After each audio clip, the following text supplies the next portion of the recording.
Olá, seja bem-vindo a este curso básico de fotografia digital.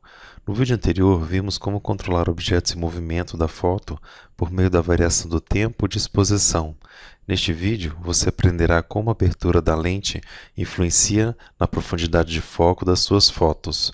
Utilize os comentários do YouTube para críticas e sugestões. A profundidade de foco, ou campo focal, é a distância em torno do plano focal no qual a nitidez é aceitável. Em outras palavras, é a técnica que permite que você controle quais objetos de sua imagem estarão em foco ou desfocados. Veja a imagem acima. O foco foi feito aproximadamente neste ponto. Veja que os guardanapos ao fundo e este bem aqui, próximo à tela, estão desfocados. Todos os outros, nesta região, estão em foco. Então, a profundidade de foco é a região pela qual o foco dos objetos estão em um nível aceitável. A expressão aceitável é porque a questão dentro ou fora de foco não é extrema, mas sim sutil. Os objetos vão sutilmente perdendo foco até que podem ser considerados fora de foco. Veja, por exemplo, o quarto e o quinto guardanapos. Eles estão em foco ou fora de foco para você? O objetivo é saber como controlar o quanto de foco se deseja na imagem, e para isso vamos aprender como a máquina controla a distância focal.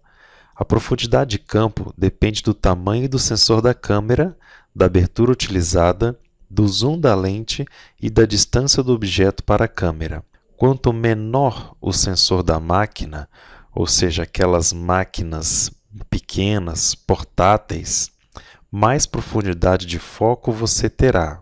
Uma foto feita no celular, praticamente tudo sai em foco sempre, pois o sensor é muito pequeno. Aquele efeito de retrato, onde a pessoa sai focada e o fundo desfocado, é praticamente impossível em uma câmera com sensor pequeno. Vamos aprender em instantes que quanto maior a abertura, menor será a profundidade de foco.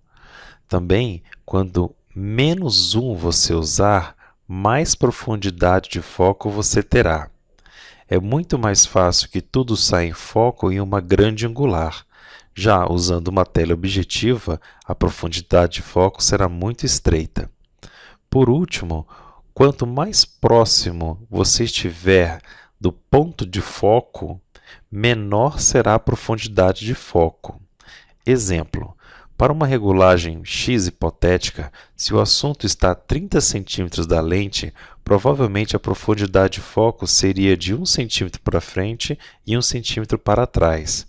Já se o objeto estiver a 5 metros de distância, qualquer coisa entre 3 metros e o infinito, a sua lente ficará em foco. Complicou?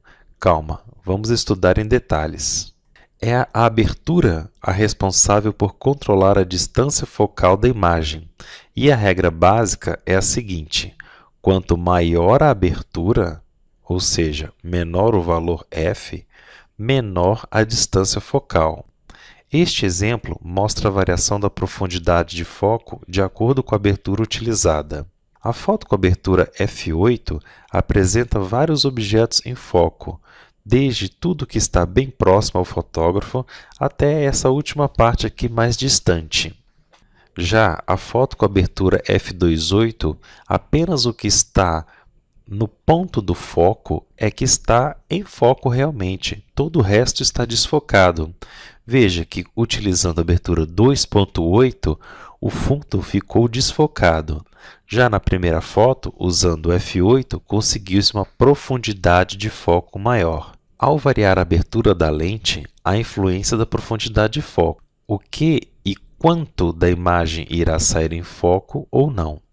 Usando a abertura grande, há pouca profundidade de foco. Utilizando a abertura pequena, muita coisa sairá em foco.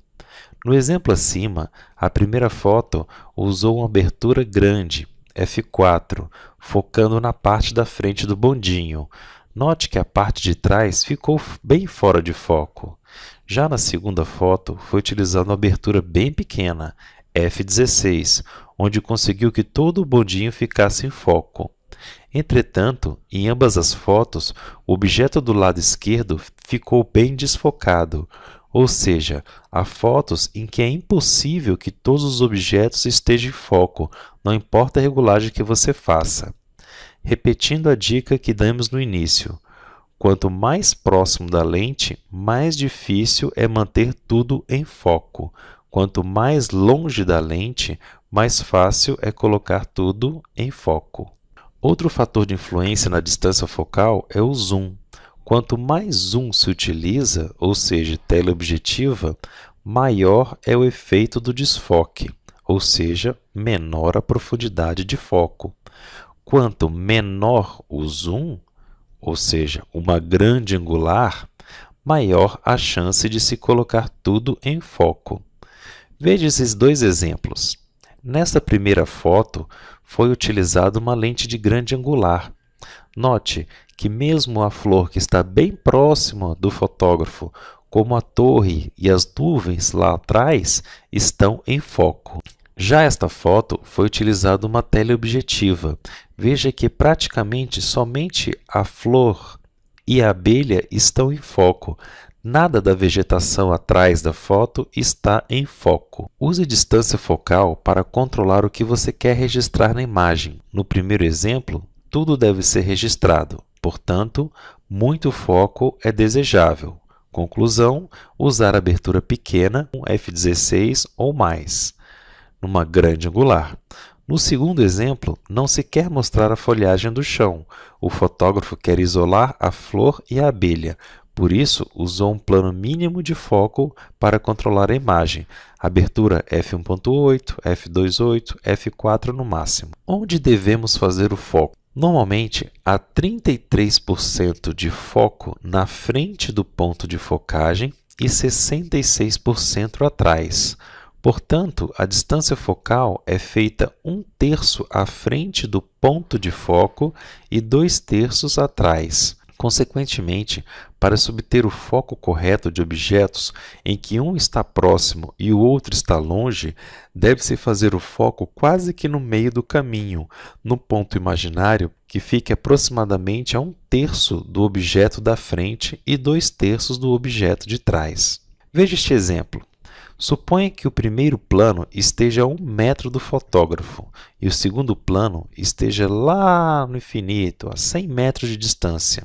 Neste cenário, o foco deve ser feito aproximadamente uns 3 a 5 metros do fotógrafo. Neste exemplo acima, a primeira foto, o fotógrafo focou na mureta com a pedra. Mesmo utilizando uma abertura bem pequena, ele não conseguiu que a casa ao fundo ficasse em foco. No segundo exemplo, o foco foi feito na casa. Deste modo, a mureta não ficou em foco. No terceiro exemplo, o foco foi feito no reflexo da casa na água, no lago. Assim, conseguiu-se colocar toda a imagem em foco. Resumindo, faça o foco numa distância ao meio do caminho, para que duas coisas, uma próxima e uma distante, fiquem ambas em foco. Neste exercício, iremos verificar que, ao mudarmos a abertura, a área de foco aumentará.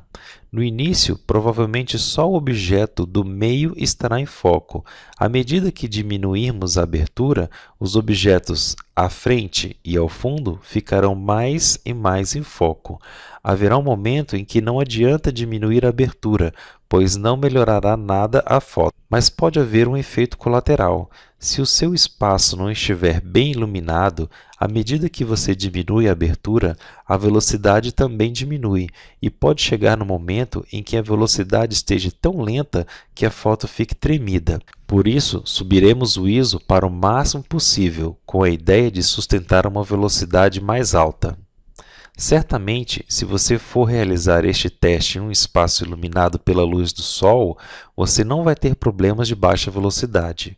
Uma dica: se puder, coloque uma régua deitada na mesa, alinhando as 3 moedas. Veja na foto quais marcações da régua estão com foco e quais saíram de foco. Pegue 3 objetos pequenos, como moedas, e coloque-as sobre uma mesa, sendo que cada uma delas deve ficar aproximadamente a 10 centímetros da outra, em uma linha reta. Posicione-se a cerca de 50 centímetros do objeto mais próximo a você, semelhante ao desenho ao lado. Coloque a sua máquina no modo de prioridade de abertura. Selecione um valor de ISO alto, 800 ou mais. Desligue o flash, deixe a iluminação natural no máximo possível e coloque na abertura máxima da sua câmera, o menor valor f. Faça o foco no objeto do meio, ou seja, o segundo. Registre a foto e veja o resultado final no visor. Os outros dois objetos estão fora de foco? Provavelmente sim. Use o controle de dial da máquina para alterar o valor da abertura. Vá fechando a abertura. Repita os passos 3 e 5 para aberturas como F4, 5.6, F8, F11, F16. Veja se você conseguiu observar alguma diferença entre as fotos registradas. Provavelmente, as fotos feitas com F8, F11 ou F16, as três moedas saíram em foco. Na próxima aula, aprenderemos sobre o ISO, o controle de branco e outros ajustes. Utilize o espaço do YouTube para críticas, dúvidas e sugestões. Até breve!